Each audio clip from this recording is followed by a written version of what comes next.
сен психбольницаға апару керек дейді ғой. Жоқ, маған береді жер деп сөйтейін. Содан кейін акиматқа апар дедім ғой деп соны апарды. Сосын кейін приемға жазылдым. Долженков Виктор Анатольевич, ана зам акима города. Соған жазылдым, соған бардым да заявление жазып алғам, маған жер бер деп. Содан кейін бардым да айттым, что тебе надо, дейді. Мне надо участок для строительства или магазина, или супермаркета, или для коммерческих целей, короче. Зачем, деп сөйдеді. А зачем ты пришла, дейді. Как же, вы же даете, дейді. Содан да, написала заявление, вот. Содан на комиссию деп жазып берді. А когда будет комиссия? Послезавтра, в четверг, приходи. Содан бардым. Четверг можно я тоже приду, деді. Конечно, можно. Четверг күні келдім. Содан тұрмын, комиссия кіріп кетті бәрі. Содан бір сағаттың бәрі шықты. Сосын айтым, Виктор Анатольевич, мне вы дали участок, десем. Разве можно тебе отказать? Как я могу тебе отказать? Ой, спасибо, спасибо, дедім да. Сосын маған көрсетті, 12 адам қол қойыпты. Сосын бір аптаның ішінде қағазын шығарып берді маған. Госакт, жаңа постановление, госакт, жаңа бәріне для строительства магазина деп жазған, бәрін қолыма документімді алып кетіңіз деп маған хабарласты. Ой алла, өмірде документ алып кет деп бұлар өмірі хабарласпайтын. Бір заявление жазсаң, документ алып бір жыл жүретін. Қалайша мыналар тез беріп жатыр деп өзім таңғалдым. Сонан кейін бардым да жаңағы Долженковқа тағы да барып алдым. Меня генплан меня занесите деп. А сейчас позвоню Баймагамбету деп звондады да, архитектор города. Занесите ее генплан деп. Соны жарайды деп ол архитектор шақырды, генпланға қойды. Сосын айттым, газ тоже позвоните, чтобы они не препятствовали. Мне нельзя взятку давать. Я мусульманка, намаз читаю. Десем, да, я сейчас газ тоже позвоню. Дед.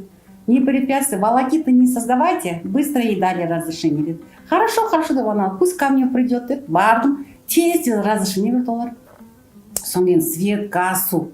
Енді олар қанша миллион сұрайды екен. Олар да сұрайды ғой, просто так болмайды. Анау 3 миллион сұрайды, анау 3 миллион, анау оған 9 миллион. Просто так берем ба? Жоқ, мен Құран оқыдым ғой, мен Алладан сұраймын. Сонымен жаңағы бір кезде күйеуім айтады. Ей, сен көздеріне көрсең ақша тілеп тұрады олар. Сен көрінбей жазда, заявлениеңді қалдырып кет дейді да, 3 инстанция. Мен сөйтіп жаздым да заявление қалдырып кетсем, бір аптадан олар звондап тұр. У вас разрешение готово деп. Светтен звондайды, газдан, судан звондайды. Бір аптада разрешение бүкіл документтер дайын. О, жақсы болды ғой енді деп. Енді бәрін документ жасау сақадай сай. Енді стройканы бастап, фундамент құйып жатсақ, бір кезде акимат Долженков, қасындағы юристтары, помощниктар бәрі жерге келіп, кто это вам дал разрешение на строительство, дейді маған. Кто здесь хозяйка, дейді. Я, деді. А ты кто такая вообще? Я, Наша Маратовна.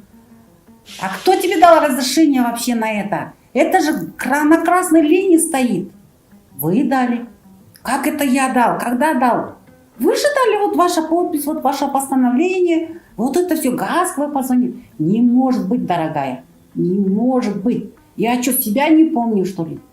Вот у вас, тогда спросите у помощника, спросите у секретаря, как я заходила. Потом говорит, правда она ко мне заходила? Да, она заходила, вам так голову заморочила, что вы даже, мы все удивились.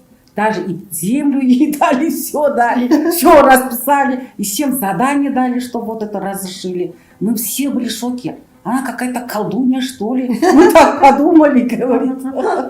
И потом говорит, и у меня все законно, понятно? Вот у меня документы, вы мне ничего не сделаете. Это мне Аллах дал. Понятно? Идите все. Дедім да, ары қарай стройкамды салып, сол ресторанда мейрамхананы салып, халал қылып жасап, 4 этажын бітіріп, 8 айда енді бәрін бітірдік. Бір Алланың қалауымен. Атын не деп қойдыңыз ресторан? Нұрым деп қойдым. Онда Нұрым деп қойдым. Оны деп Нұрым деп қойдым. Сонан кейін бастап, уже Аллаға сыйына бастадым. Алла жаңағы.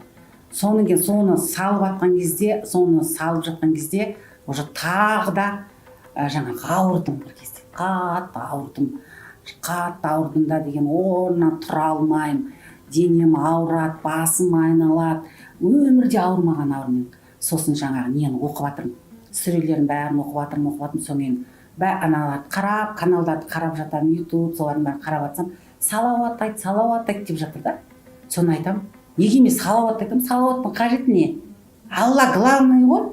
Сол Алла болса болды емес пе? Алланың сүресін оқимын, Құран оқимын. Салауат не жоқ? Пайғамбар көп, не көп? Пайғамбар көп. Соң бәрі салауат оқи беремін ба? Негізі Алланы жақсы көрсем болды. А маған пайғамбар жақсы көріп керек не? Неменеге салауат деп шыға бересің деп салауаттарды өткізіп жүремін бүйтіп.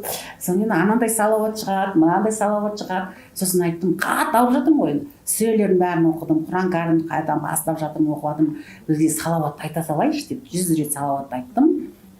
2 айда сөйтіп айтқаннан кейін бір кезде түсіме пайғамбарымыз Мұхаммад Мұстафа саллаллаху алейхи уассалам кірді да, мынандай атқа күміс ер тоқым бар екен, атқа күмістер салдыр жорғалап ат келе жатыр, 9 қылышы бар деп жатыр да, 9-шы қылышын алып келді деп. Мен өзі өмірбаянда білмеймін ғой пайғамбарымыздың Мұхаммад Мұстафа саллаллаху алейхи уассалам. Өмірбаянда білмеймін, ештеңе оқымағам, 9 қылышы барын да білмеймін. Соны көрсетті, 9-шы қылышын алып бүйтіп келді да, адамдар көп жиналып тұр екен деймін. Мені оң жағына былай қойып қойды. Мен ауырып, басым айналып тұрмын, сүрелерімді оқып тұрмын, қорқып тұрмын. Елдің бәрі қияметте сұралғандай қорқып тұр. Бәрі бүйтіп алған. Содан кейін барып айтады, мына пендеме 6 адам жамандық жасалған. 6-уында өлім жазасына кестім деді да, Аллаху ля иляха илля хуал хайюл қайюм деп тұр. Қылышымен оқыды соны. Аятул курси до конца оқыды. Сөйтті да, соны оқып біткенде, ана көмекшілері, Мұхаммад саллаллаху алейхи уассалам, біз 6-уында жерлеп келдік дейді. Аузынан мен айтып отыр, елдің бәрі таңғалып, аузынан шықпастан қай кезде жерлеп келеді? Жерлеп қияметте тозақтың түбіне тасталатын белгі қойып келдік. Сол белгілерін көрсетіп